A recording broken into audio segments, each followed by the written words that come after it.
Hello guys, welcome back. तो topic चल रहा है हम लोगों का सब्जेक्ट वर्ब एग्रीमेंट। दो लेक्चर्स हम लोगों ने ऑलरेडी डिस्कस कर लिए हैं। आज के सेशन में और कुछ बेहतरीन कॉन्सेप्ट्स हम लोग डिस्कस करेंगे। तो जो फर्स्ट लेक्चर है वो काफी इंपॉर्टेंट है। उसमें जो वर्ब के और सब्जेक्ट के जो कॉन्सेप्ट्स है वो हमने अच्छे से डिस्कस किए हैं। अगर उसको क्लियर किए बिना आप इस टॉपिक पे आओगे तो हो सकता है आपको थोड़ी प्रॉब्लम आ सकती है। इसलिए आप फर्स्ट लेक्चर को अच्छे से दोबारा देखो, उसको रिवाइज करो और उसके बाद इस लेक्चर से जुड़े आप, तो काफी चीजें बेहतरीन तरीके से रहने वाली है। तो जो टॉपिक है हमारा सब्जेक्ट वर्ब अग्रीमेंट, बहुत ही सिंपल सा टॉपिक है, प्यारा सा टॉपिक है और आपके एग्जाम के लिए काफी इंपॉर्टेंट है। काफी अच्छे अच्छे बेहतरीन क्वेश्चंस इससे पूछे गए हैं। तो आज जिस कॉन्सेप्ट्स की मैं बात करूंगा उसमें से चलो सेंटेंस के साथ में हम लोग उसकी जो स्टार्टिंग है वो करते हैं। जैसे मैं आप लोगों से पूछूं, जैसे एक वर्ड हमारे सामने है जूरी। अब इस जूरी वर्ड के साथ में अगर मुझे वर्ब ऐड करनी हो तो गाइज कौन सी वर्ब आप प्रेफर करेंगे? जूरी वर्ब के साथ सिंगुलर वर्ब या जूरी वर्ड के साथ प्लूरल वर्ब आप लोग प्रेफर करेंगे? जूरी क्या होता है एक बार मैं यहां पर बता दूं। जूरी जो वर्ड है इसका जो एक्चुअल मीनिंग होता है वो होता है अ ग्रुप ऑफ जजेस। अ ग्रुप ऑफ जजेस, जजेस के ग्रुप को जूरी कहते हैं। रियलिटी शोज वगैरह में आपने देखा होगा, जो कोई कंटेस्टेंट है तो वो अपनी परफॉर्मेंस देने के बाद में एक पैनल बैठा हुआ रहता है, तीन चार जजेस का। उसको कलेक्टिव टर्म जो है उसके लिए वो जूरी है। और पहले आजादी से पहले जब भी कोई बड़े फैसले दिए जाते थे कोर्ट की तरफ से तो उसका जो डिसीजन है, जो उसका ऑर्डर्स है, जो डिक्री है, वो जूरी के द्वारा दिया जाता था। अगर मैं बात करूं जूरी वर्ड जो है ये सिंगुलर है या प्लूरल है, तो यहां पर देखो ध्यान रखने वाली बात क्या है। यहां पर आपका माइंडसेट, आपका ओपिनियन, आप उस वर्ड को किस तरीके से कंसीडर कर रहे हैं या सेंटेंस में किस तरीके से उसका यूज हो रखा है उसके आधार पर हम लोग डिसाइड करेंगे। अगर जूरी वर्ड को एक सिंगल ग्रुप की तरह मैं कंसीडर करूं, जूरी जो वर्ड है उसको एक सिंगुलर ग्रुप या सिंगुलर वर्ड की तरह कंसीडर करूं, सिंगुलर एक कलेक्टिव वर्ड ऐसा जो एज अ होल ट्रीट हो, ठीक है, तो उसको सिंगुलर माना जाता है। और अगर उसके मैं इंडिविजुअल मेंबर्स की मैं बात करूं तो प्लूरल माना जाता है। तो यहां पर ध्यान रखने वाली बात क्या है, जो कॉन्सेप्ट हमारा यहां पर बन रहा है, रूल जो है कि जो कलेक्टिव नाउन्स है हमारे पास, इनको कलेक्टिव नाउन्स कहते हैं। कलेक्टिव नाउन में कौन कौन से वर्ड है, जैसे मैं एग्जांपल दूं, जूरी, टीम, आर्मी, ठीक है, स्टाफ, पार्लियामेंट।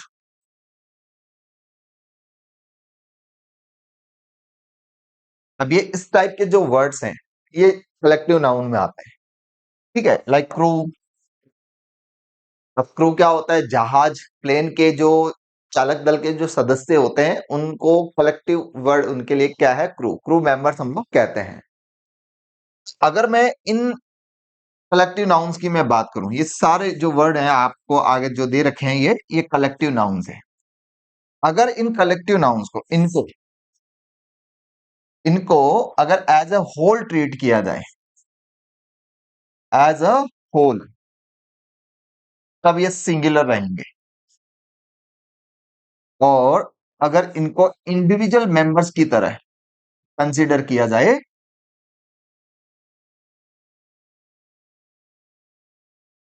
इनको अगर इंडिविजुअल मेंबर्स की तरह कंसीडर किया जाए तब ये प्लूरल माने जाएंगे। क्या कहा मैंने? कि इन कलेक्टिव नाउन्स को अगर एज अ होल ट्रीट किया जाए, इनको एक सिंगल ग्रुप की तरह कंसीडर किया जाए, इसको एक साथ कंसीडर किया जाए, तो इसको हम लोग सिंगुलर कंसीडर करते हैं। और अगर इसको इंडिविजुअल मेंबर सबको अलग अलग ग्रुप की तरह कंसीडर किया जाए तो हम लोग यहां पर इसको प्लूरल मानते हैं। यहां पर देखो इस चीज को थोड़ा और अच्छे तरीके से समझने की जरूरत है। एज अ होल में क्या होगा, जब इनके डिसीजन जो होंगे वो यूनाइटेड होंगे, सब लोग अगर किसी बात पर एग्री हैं, समझना इस बात को, अगर सब लोग किसी बात पर एग्री हैं, ठीक है, या किसी भी कॉन्सेप्ट पर या किसी रूल के लिए यूनाइटेड है, किसी ऑर्डर के लिए, किसी फैसले के लिए अगर वो यूनानिमस होकर डिसीजन ले रहे हैं, एक मत होकर डिसीजन ले रहे हैं, तो उसके साथ में सिंगुलर माना जाएगा वो। और अगर उनकी विचारधाराएं अलग अलग है, सब मत अलग अलग है, सबका ओपिनियन डिवाइडेड है, तो वहां पर इसको प्लूरल माना जाएगा। मैं दोबारा कह रहा हूं, इस चीज को समझना, पहले तो आपको कलेक्टिव नाउन को आइडेंटिफाई करना है। कलेक्टिव नाउन क्या है? Jury, team, army, staff, parliament, crew, ये जो वर्ड है ये कलेक्टिव नाउन की कैटेगरी में आए हैं। अगर इन वर्ड्स को सिंगुलर यूनिट की तरह कंसीडर किया जाता है, यानी इनको एज अ होल, होल का मीनिंग क्या होता है? संपूर्ण, ठीक है, इनको एज अ होल की तरह ट्रीट किया जाए तो ये सिंगुलर माने जाएंगे। और एज अ होल कब होगा? जब वो लोग या वो जो सारे कलेक्टिव नाउन्स जो हैं वो किसी फैसले के लिए, किसी ओपिनियन के लिए एक साथ एग्री है, सबका जो विचार है या मत है वो एक है। लेकिन अगर वो विचारों में या अपने मत में अलग अलग है, सबका ओपिनियन वेरी करता हो, डिवाइडेड है अपने मत में, तो फिर वो इंडिविजुअल मेंबर की तरह कंसिडर किया जाएगा और उसके साथ में वर्ब जो है वो ये आएगी प्लूरल। एग्जाम्पल से समझते हैं, चीज हमारे लिए आसान हो सकती है। यहां पर मैं लिखूंगा जैसे the jury is dash are unanimous in its opinion. और एक अगर लिखूं, the jury is dash are divided in their opinions। इन दो सेंटेंस से आप लोग पूरा कॉन्सेप्ट अच्छे से समझ जाएंगे। मैंने लिखा the jury work unanimous in its opinion. Jury जो है वो अपने डिसीजन में यूनानिमस है। यूनानिमस का मीनिंग समझ लो, यूनानिमस होता है एक मत। अगर सभी लोग मिलकर किसी चीज के लिए एग्री हैं, एक मत है सब लोग, तो वो यूनानिमस होता है। तो आपको पता है कि जब सबका मत अगर एक है, सब लोग एक पॉइंट पे एग्री कर रहे हैं, तो वो एज अ होल ट्रीट हुआ है और उस वक्त उसके साथ वर्ब जो है वो सिंगुलर आनी चाहिए।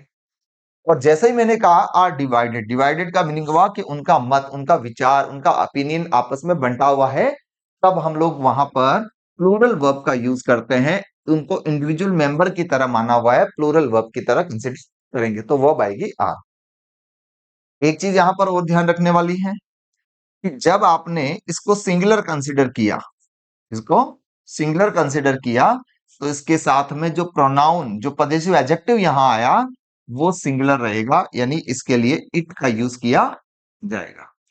और इसकी पजेसिव प्रोनाउन जो पजेसिव एडजेक्टिव फॉर्म जो है वो इट्स रह गई। और अगर इसको हम प्लूरल की तरह कंसिडर करें तो इसके साथ आने वाला जो प्रोनाउन है वो रहेगा दे, और इसकी पॉजिटिव एडजेक्टिव फॉर्म जो रहेगी वो रहेगी देयर, जो कि यहां लिखा हुआ है। आई थिंक इससे आप पूरे कॉन्सेप्ट को अच्छे से समझ चुके होंगे। चलिए, तो एक काम करते हैं, एग्जाम्पल के थ्रू हम लोग समझ लेते हैं, एक दो क्वेश्चन और देख लेते हैं, एक दो सेंटेंस और देख लेते हैं। जैसे एक वर्ड लिखा मैंने, the council. The council has और हैव selected its chairperson।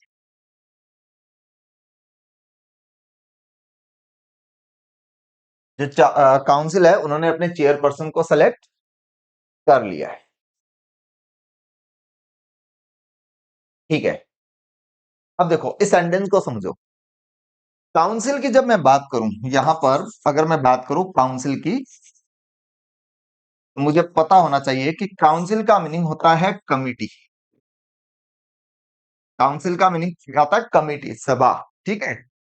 किसी भी कमिटी में या काउंसिल में एक से ज्यादा लोग होते हैं, तो ऑब्वियसली एक कलेक्टिव नाउन है। कलेक्टिव नाउन के साथ सिंगुलर वर्ब भी आ सकता है, प्लूरल वर्ब भी आ सकता है। अगर मुझे यहां पर वर्ब फिल करनी हो तो मुझे ये देखना होगा कि सेंटेंस में उसका यूज किस तरीके से किया गया है। अगर मैं लिखूं कि काउंसिल ने अपने चेयरपर्सन को सेलेक्ट कर लिया है, अरे भाई सेलेक्ट कब होगा? कोई भी पर्सन कब सेलेक्ट होगा? जब सब लोगों का डिसीजन एक हुआ तभी तो उस पर्सन को सेलेक्ट किया गया। ठीक है, तो सेलेक्ट करने से हमें ये पता चला कि काउंसिल का मत जो है वो एक पॉइंट के लिए एग्री हो गए, एक बात के लिए, एक डिसीजन के लिए एग्री हो गए, तो ऑब्वियसली एज अ होल। और दूसरा, हम यहाँ पर इट्स को देखकर भी डिसाइड कर सकते हैं कि इस पर्टिकुलर सेंटेंस में जो हमारी वर्ब है वो हैज, यानी सिंगुलर वर्ब जो है वो आनी चाहिए। ठीक है, तो मुझे नहीं लगता कि यहां पर किसी भी तरह का कोई भी डाउट आपको होने वाला है। ये सारा कॉन्सेप्ट आप लोग समझ चुके होंगे। ठीक है, अब यहां से एक नए कॉन्सेप्ट की शुरुआत करते हैं। देखो, सब्जेक्ट वर्ब एग्रीमेंट के इस टॉपिक को पढ़ने की जरूरत पड़ी क्यों? एक्चुअली वैसे ये टॉपिक कोई सेपरेट टॉपिक है नहीं। जितने भी जो दूसरे टॉपिक्स हैं हमारे इंग्लिश ग्रामर में, इंग्लिश लैंग्वेज में, like noun, like verb, pronouns, prepositions, उनसे जो सब्जेक्ट और वर्ब से जुड़े हुए जो रूल्स है वो निकाल कर, डिराइव करके एक अलग से टॉपिक बना दिया गया। ठीक है, क्योंकि इंग्लिश में इसकी इंपॉर्टेंस काफी है। कोई वर्ड अगर नाउन है, वो सेंटेंस में सब्जेक्ट है, तो उसके साथ आने वाली वर्ब भी उसी नेचर की आनी चाहिए। इसके लिए अलग टॉपिक बना दिया गया। ठीक है, और दूसरी चीज पढ़ने की जरूरत ये भी पड़ती है क्योंकि कुछ चीजें होती है जो दिखने में प्लूरल होती है लेकिन बाय नेचर सिंगुलर होती है, वर्ब सिंगुलर आती है। कुछ चीजें दिखने में सिंगुलर होती है लेकिन वर्ब उसके साथ प्लूरल आती है। इसी माया जाल से बचने के लिए हमें इस टॉपिक को पढ़ने की जरूरत पड़ती है। यहां पर मैं बात करूंगा, हमारे पास कुछ ऐसे सब्जेक्ट्स हैं जिनके एंडिंग जो है आई सी एस, जिनके एंडिंग ICS में होती है, यानी उनके अंत में क्या होता है? ICS। एग्जाम्पल देखते हैं, लाइक मैथमेटिक्स,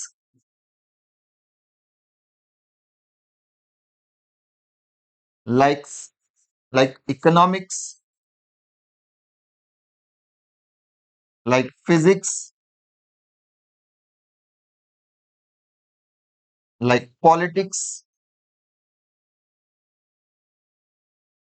लाइक लिंग्विस्टिक्स। इन सब के मीनिंग भी बताऊंगा मैं। लाइक फोनेटिक्स और कॉस्टिक्स। देखो, मैथमेटिक्स आप लोग जानते हैं, गणित एक सब्जेक्ट है। इकोनॉमिक्स अर्थशास्त्र को बोलते हैं। फिजिक्स आप लोग जानते हैं, भौतिकी को बोलते हैं फिजिक्स। पॉलिटिक्स आप लोग जानते हैं, लिंग्विस्टिक्स भाषा विज्ञान होता है। Study of scientific study of language is called linguistics. और फोनेटिक्स जो होता है उसमें हम लोग स्पीच साउंड की स्टडी करते हैं, किस वर्ड को किस तरीके से प्रोनाउंस किया जाना चाहिए, इस तरह की जो स्टडी है वो फोनेटिक्स में आती है। कॉस्टिक्स जो है, कॉस्टिक्स जो है that is study of sound, study of sound, जो स्पीकर्स और ये जो चीजें होती है साउंड की जो स्टडी होती है, इनकी स्टडी को कॉस्टिक्स कहते हैं। ये सारे सब्जेक्ट्स हैं, इनके साथ में वर्ब क्या आनी चाहिए, इसका भी कॉन्सेप्ट बनता है, बहुत बेहतरीन कॉन्सेप्ट बनता है, आपको ध्यान रखना जरूरी है। देखो, ये जो वर्ड्स आपके सामने दिए हुए हैं, अगर इनका यूज सेंटेंस में एज ए सब्जेक्ट हो, अगर इनका यूज सेंटेंस में एज अ सब्जेक्ट हो, ये वर्ड सेंटेंस में सब्जेक्ट की तरह आए हुए हैं, यानी मैथमेटिक्स का मीनिंग अगर गणित ही हो, फिजिक्स का मीनिंग अगर भौतिकी ही हो, इकोनॉमिक्स का मीनिंग अर्थशास्त्र ही हो, अगर जो इनका सब्जेक्ट जो है सब्जेक्ट की तरह ही अगर यूज किए जाएं, तो इनके साथ जो वर्ब आएगी वो सिंगुलर रहेगी, क्योंकि सब्जेक्ट हमेशा अनकाउंटेबल होता है। अनकाउंटेबल नाउन के साथ में सिंगुलर वर्ब का ही प्रयोग किया जाता है। लेकिन कई बार सेंटेंस में इनका मीनिंग कुछ और भी बन जाता है, इन अदर सेंस इनका मीनिंग जो है कुछ और भी बन जाता है, और अगर इनका सब्जेक्ट नहीं है तब ये हमेशा प्लूरल में माने जाएंगे। देखो, जितने भी जो हम रूल्स पढ़ेंगे, रूल्स के साथ साथ कॉन्सेप्ट्स भी मैं बताऊंगा, कुछ रूल्स भी साथ में उसका कॉन्सेप्ट भी बताऊंगा। मैंने कहा, अगर ये वर्ड्स जो आपके सामने ये जो दिए हुए हैं ICS से जिनकी एंडिंग हो रही है, इन वर्ड्स को अगर हम एज ए सब्जेक्ट यूज कर रहे हैं, इनका मीनिंग सब्जेक्ट की तरह सेंटेंस में आया हुआ है तो वर्ब सिंगुलर लगेगी, और अगर इनका यूज किसी दूसरे अर्थ में आया हुआ है तो वह प्लूरल लगेगी। लेकिन एक मैं बात बताऊं, यहां पर अगर इसका मीनिंग कुछ और सेंस में आता है, ठीक है, तो उसके साथ में कोई ना कोई पहले डिटर्मिनर आता है। तो यहां पर मैं लिख देता हूं, इसका मीनिंग कुछ अगर अन्य अर्थ है, अन्य अर्थ में इनसे पहले आर्टिकल द आता है, द या कोई अन्य डिटर्मिनर आता है।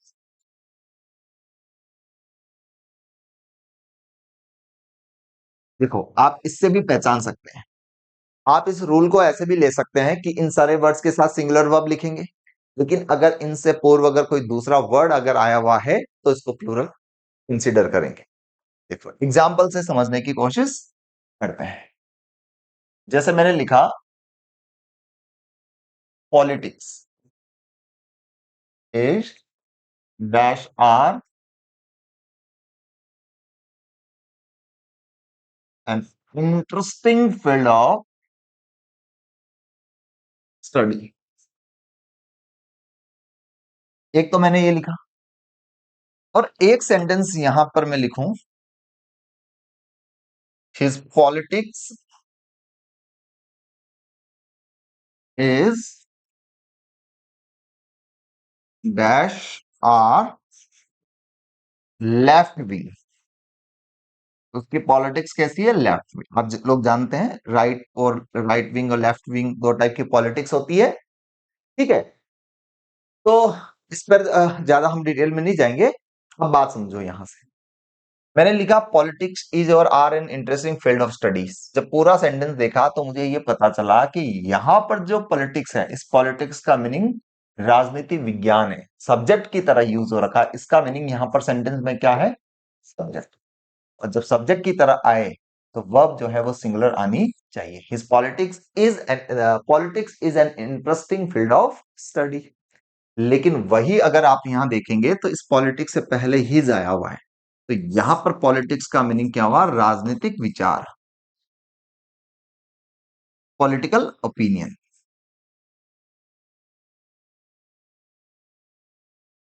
और जब अर्थ इसका अगर पॉलिटिकल ओपिनियन के अर्थ में हो, राजनीतिक विचारों के अर्थ में हो, तो यहां पर वर्ब जो है वो आर आएगी। और यहां पर जो हमने प्रीवियस स्लाइड में देखा कि अन्य अर्थ में इनसे पूर्व कोई अन्य डिटर्मिनर आता है, तो आप यहां पर देख पा रहे हैं इस पॉलिटिक्स से पहले हिज आ चुका है, इसलिए आर का यूज हमने किया। चलो इसको एक एग्जांपल से और समझते हैं।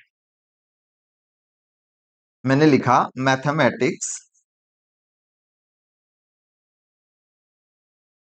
Is dash are exact science. और एक मैंने यहां पर लिखा और मैथमेटिक्स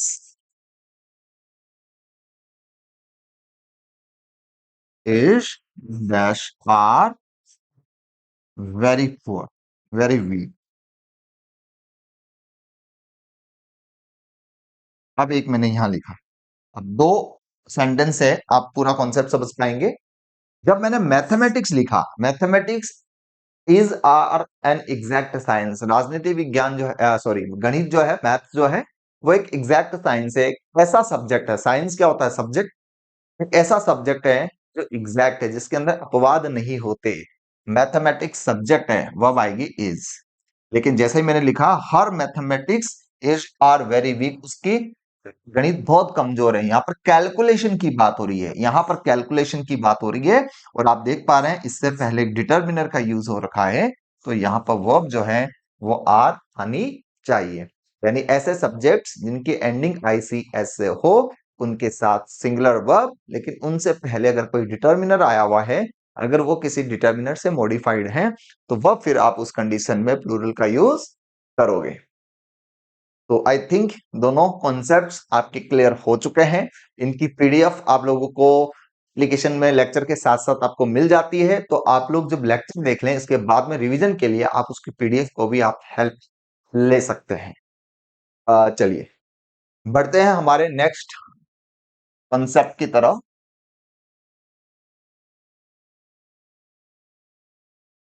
देखो, एक वर्ड है जैसे कई बार डे टू डे लाइफ में हम वैसे गलत बोल देते हैं।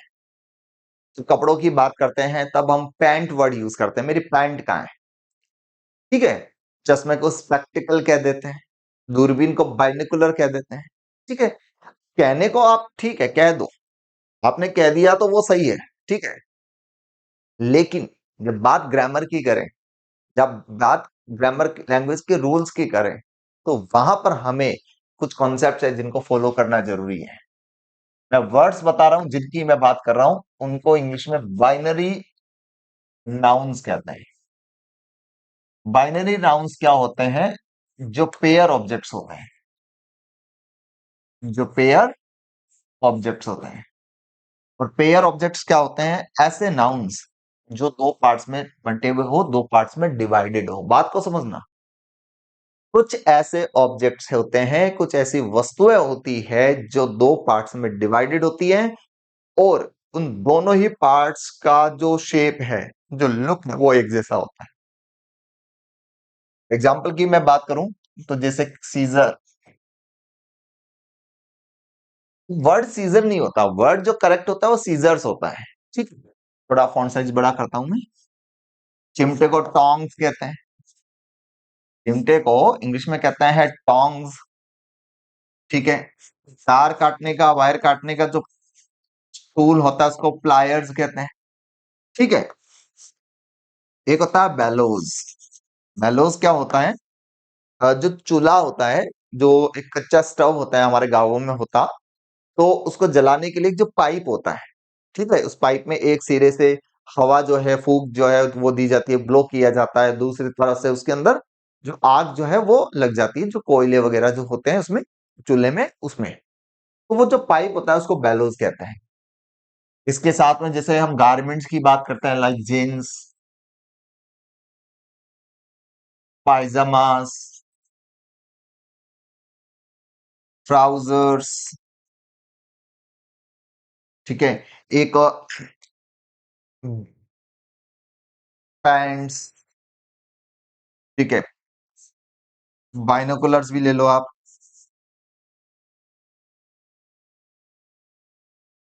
अब यहां पर इसके कॉन्सेप्ट को समझना, क्या क्या कॉन्सेप्ट है इनके साथ। फर्स्ट आपका जो टास्क है वो है इन बाइनरी ऑब्जेक्ट्स को पहचानना। बाइनरी का मीनिंग होता है बाई टू, जो दो पार्ट्स में डिवाइडेड हो। ये सारे के सारे जो वर्ड्स हमने देखे ये बाइनरी ऑब्जेक्ट्स हैं। इसमें एक चीज ध्यान रखनी है, इसमें जो एस और ई एस जुड़े हुए हैं वो आप हटा नहीं सकते, तो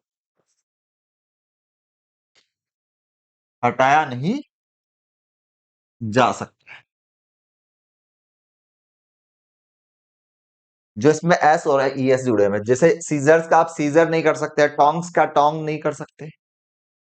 सेकंड कंडीशन ये भी बनती है, इनके साथ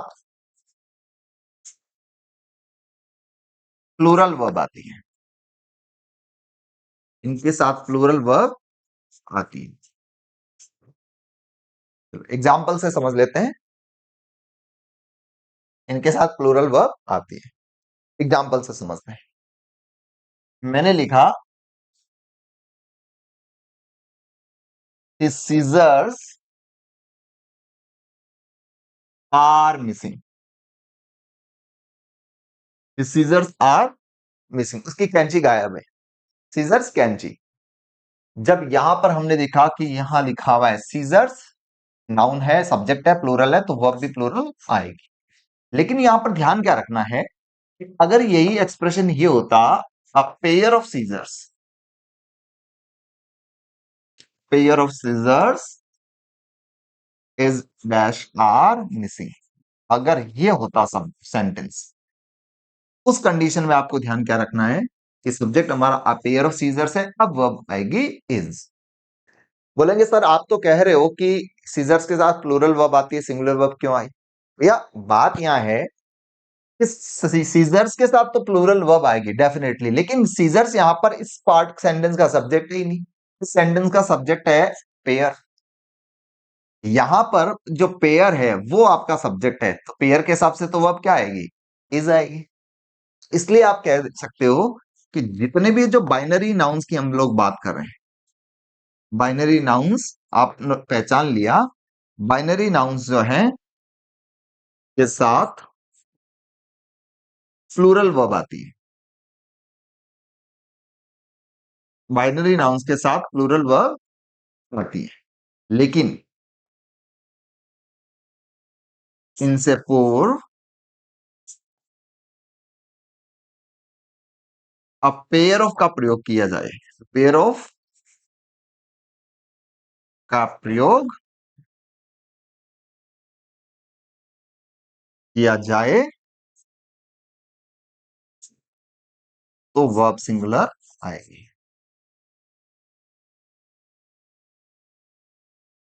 वर्ब क्या आती है, सिंगुलर। इट मींस टोंग्स के साथ प्लूरल वर्ब, लेकिन अ पेयर ऑफ टोंग्स है तो सिंगुलर वर्ब। पाइजामास के साथ प्लूरल वर्ब, लेकिन अ पेयर ऑफ पाइजामास है तो सिंगुलर वर्ब। प्लायर्स के साथ प्लूरल वर्ब, लेकिन अ पेयर ऑफ प्लायर्स है तो इसके साथ में सिंगुलर वर्ब का प्रयोग किया जाएगा। तो यहां पर हम देख पा रहे हैं हिज सीजर्स के साथ में are plural verb, but pair of his scissors आया हुआ है तो सिंगुलर वर्ब का प्रयोग किया जाएगा। ये जो कॉन्सेप्ट है ये सिर्फ यही अप्लाई नहीं होता, ये कुछ इस टाइप के जो सेंटेंस जब आपके एग्जाम में आ जाए, like the quality of the apples is dash are not good. कई बार जब ये आ जाता है तो कुछ लोग बिना पढ़े एप्पल्स को देखकर वर्ब लगा देते हैं आर। बट बात अगर मैं करूं तो बात यहां पर देखो, यहां पर सब्जेक्ट जो है, बात एप्पल्स की नहीं हो रही, बात एप्पल्स की क्वालिटी की हो रही है। मेन सब्जेक्ट हमारा क्वालिटी है। और सेकंड थिंग यहां पर है कि द क्वालिटी ऑफ एप्पल्स, अगर मैं ग्रामर के हिसाब से भी देखूं तो प्रेपोजिशन के बाद आने वाले वर्ड जो है वो सेंटेंस का सब्जेक्ट नहीं हो सकता। यहां पर सब्जेक्ट है हमारा क्वालिटी, क्वालिटी के हिसाब से वर्ब जो है वो इज आएगी। उसी तरीके से उसमें हमारा सब्जेक्ट था पेयर, पेयर के हिसाब से वर्ब क्या आ गई, singular. The colour of these shirts is or are very attractive। In shirts का कलर काफी अट्रैक्टिव है। अब आप अगर मान लो ये कहना चाहें इन शर्ट्स का कलर काफी अट्रैक्टिव है, तो बात शर्ट्स की नहीं हो रही, बात शर्ट्स के कलर की हो रही है। और कलर के हिसाब से सिंगुलर वर्ब इसका यूज किया जाएगा। कुछ ऐसे बेसिक कॉन्सेप्ट्स हमारे इंग्लिश में पूछे जाते हैं और बहुत ही बेहतरीन रूल्स, बेहतरीन जो मीनिंग से, बेहतरीन कॉन्सेप्ट से हम लोग उनके आंसर्स को बता सकते हैं। तो तीन चीजें हमने अभी तक पढ़ी, कौन कौन सी एक बार रिवाइज कर लेते हैं। हमने पढ़ा कि कुछ ऐसे नाउन्स जो सब्जेक्ट्स के नेम होते हैं उनकी एंडिंग आईसीएस से होती है, उनके साथ प्लूरल वर्ब, बट उनके से पहले कोई डिटर्मिनर है, उनके साथ में सिंगुलर वर्ब। ठीक है, उनके साथ में सिंगुलर वर्ब आएगी। लेकिन अगर इनसे पहले कोई डिटर्मिनर है तो प्लूरल वर्ब आएगी। आईसीएस वाले सब्जेक्ट के साथ सिंगुलर वर्ब और इनसे पहले कोई डिटर्मिनर है तो प्लूरल वर्ब आएगी। बात की हमने कलेक्टिव नाउन की, कलेक्टिव नाउन के साथ में सिंगुलर वर्ब और प्लूरल वर्ब दोनों आती है। एज ए होल है तो सिंगुलर वर्ब, और इंडिविजुअल मेंबर की तरह प्लूरल भी आ जाएगी। और फिर हमने यहाँ पर बाइनरी नाउन्स के बारे में भी हमने यहाँ पर बात की है। इसके बाद में देखो एक आपने थ्री इडियट्स मूवी देखी होगी। थ्री इडियट्स मूवी में एक सेंटेंस था, all is well. All is well, ठीक है, सही है। बट मेरा मन हुआ कि मैं ऑल आर वेल बोलूं, तब क्या होगा। ठीक है सर, जैसे आपकी इच्छा, आप टीचर हैं, आपका जो मन करे आप कह दो, बट ऐसा नहीं है। ऑल इज वेल और ऑल आर वेल की अगर मैं बात करूं तो सेंटेंस दोनों के दोनों ही करेक्ट हैं। ऑल इज वेल भी करेक्ट है, ऑल आर वेल भी करेक्ट है, बट दोनों का मीनिंग जो है वो डिफरेंट है। ऑल इज वेल का मीनिंग हुआ सब कुछ सही है, everything is fine in my life. But मैं बात करूं ऑल आर वेल, तो इट मीन्स सब लोग जो मेरी लाइफ में हैं, जो मेरी जिंदगी से जुड़े हुए हैं, सब लोग बहुत अच्छे हैं। तो कहने का मीनिंग ये हुआ कि कॉन्सेप्ट क्या हुआ कि जो ऑल है, ऑल का यूज अगर सेंटेंस में एवरीथिंग हो, सब कुछ,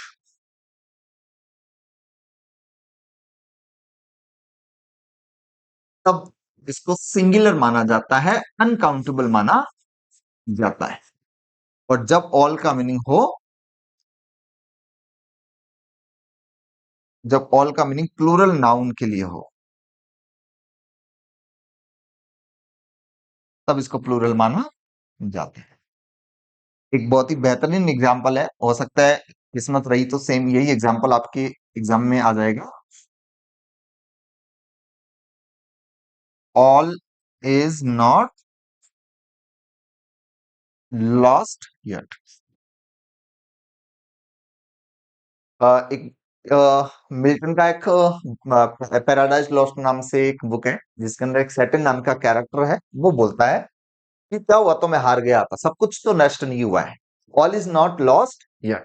सब कुछ, everything, everything is not lost yet। It means अभी भी मेरे पास बहुत कुछ बचा हुआ है। ऑल जो है वो सब कुछ के अर्थ में है। लेकिन अगर मैं कहूं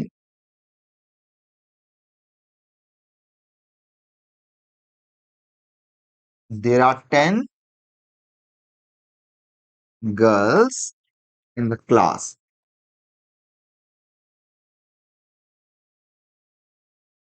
ऑल आर हैप्पी। अब अगर मैं इस सेंटेंस की मैं बात करूं, there are 10 girls in the class, all are happy.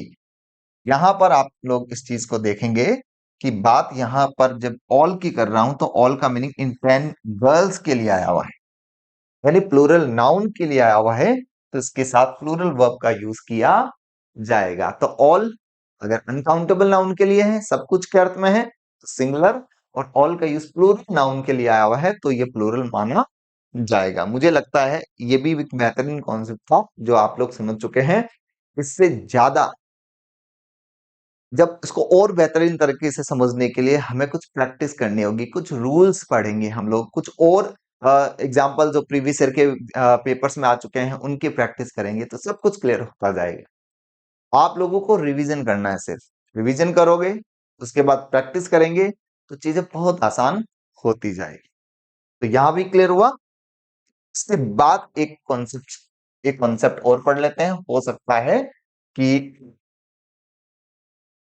आपको बहुत इजी वे में समझ में आ जाए, नहीं भी आएगा तो मैं बार बार रिवाइज करके मैं उसको समझा ही दूंगा, घबराने की कोई जरूरत है ही नहीं। देखो, एक सेंटेंस लिखना चाहूंगा मैं। It is I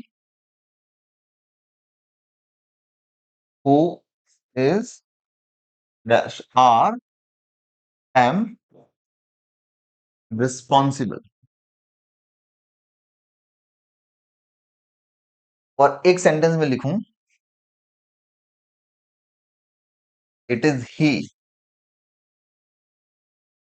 who is dash R am responsible. क्या आना चाहिए? अगर मैं इन दोनों ही सेंटेंस के बारे में आपसे पूछूं, it is I who is responsible और it is I who are responsible, it is he who is responsible या it is he who are responsible. बिना किसी अभी रूल को एक्सप्लेन किए हुए अगर मैं बताऊं, तो इस सेंटेंस के अंदर एम करेक्ट होगा और इस सेंटेंस में इज करेक्ट होगा। क्योंकि कॉन्सेप्ट क्या है, देखो, यहां पर आपको ये हु जो दिख रहा है, हु, और इस हु के बाद में ये वर्ब है। तो ये जो हु है, इस तरीके से जो स्ट्रक्चर बनता है, हु और उसके बाद में जो वर्ब आती है, ठीक है। उस कंडीशन में ये जो हु होता है, इस हु को हम लोग रिलेटिव प्रोनाउन कहते हैं, रिलेटिव प्रोनाउन कहते हैं। उस हु को हम रिलेटिव प्रोनाउन कहते हैं। तो यहां पर उस हु के बाद जो वर्ब आती है, वो वर्ब कैसी आएगी, सिंगुलर होगी, प्लूरल होगी, इसका जो डिसीजन है वो डिसीजन इस हु से पहले आने वाले नाउन या प्रोनाउन से होता है। यानी हु के बाद आने वाली वर्ब हु से पहले आने वाले नाउन या प्रोनाउन के अनुसार तय होती है। और ये बात जो है वो सिर्फ हु पर अप्लाई नहीं होती, ये बात अप्लाई होती है विच पर भी, और ये बात अप्लाई होती है दैट पर भी। हु, विच, दैट, क्योंकि तीनों ही है, ये रिलेटिव प्रोनाउन है। ठीक है, तो इसको मैं लिखवाऊंगा, उससे पहले आप सेंटेंस को समझो। मैंने कहा ये हु है, हु के बाद वर्ब आ रखी है, तो ये रिलेटिव प्रोनाउन है। इसके बाद कैसी वर्ब आएगी वो डिसाइड करने के लिए हमें इससे पहले वाले नाउन प्रोनाउन को देखना होगा। आई दिया हुआ है, आप लोगों को पता है कि आई के साथ आता है एम। मैं बात करूं इसकी, हु आप देख पा रहे हैं रिलेटिव प्रोनाउन है, तो रिलेटिव प्रोनाउन के बाद आने वाली जो वर्ब है वो रिलेटिव प्रोनाउन से पहले आने वाले नाउन प्रोनाउन से डिसाइड होती है। तो इस ही के अकॉर्डिंग यहां पर आ गया इज। और ये जो नाउन प्रोनाउन है इसको हम लोग ग्रामर की भाषा में इसको एंटीसीडेंट कहते हैं। क्या कहते हैं? एंटीसीडेंट, यानी पूर्वगामी शब्द, ऐसा नाउन जो हु को रिप्रेजेंट करता है। ठीक है, तो इसको मैं रूल में भी लिखवाऊंगा, आप इस चीज को ऐसे समझना।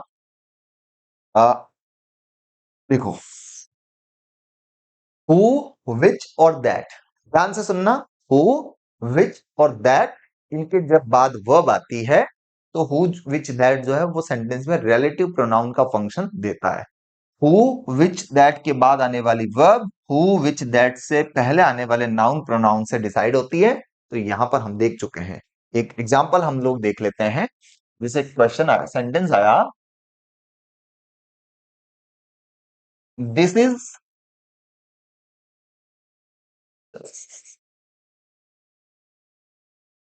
God helps those who help और हेल्प्स देमसेल्व्स। ये सेंटेंस आपके सामने आया, God helps those who help और हेल्प्स देमसेल्व्स। भगवान भी उनकी हेल्प करते हैं, भगवान भी उनकी मदद करते हैं जो अपनी मदद करते हैं। यानी भगवान को भगवान की हेल्प लेने के लिए तो कुछ कर्म करने पड़ेंगे। तो आप यहां पर देख पा रहे हैं हु के तुरंत बाद में वर्ब आ रखी है, तो आपको पता है ये हु यहां पर रिलेटिव प्रोनाउन का काम कर रहा है। इसके बाद आने वाली वर्ब हु से पहले आने वाले नाउन प्रोनाउन से डिसाइड करेंगे।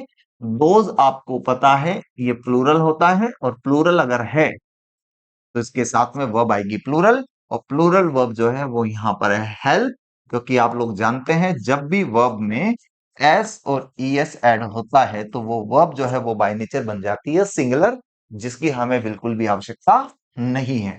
तो God helps those who help themselves, भगवान भी उनकी हेल्प करते हैं जो अपनी हेल्प करते हैं।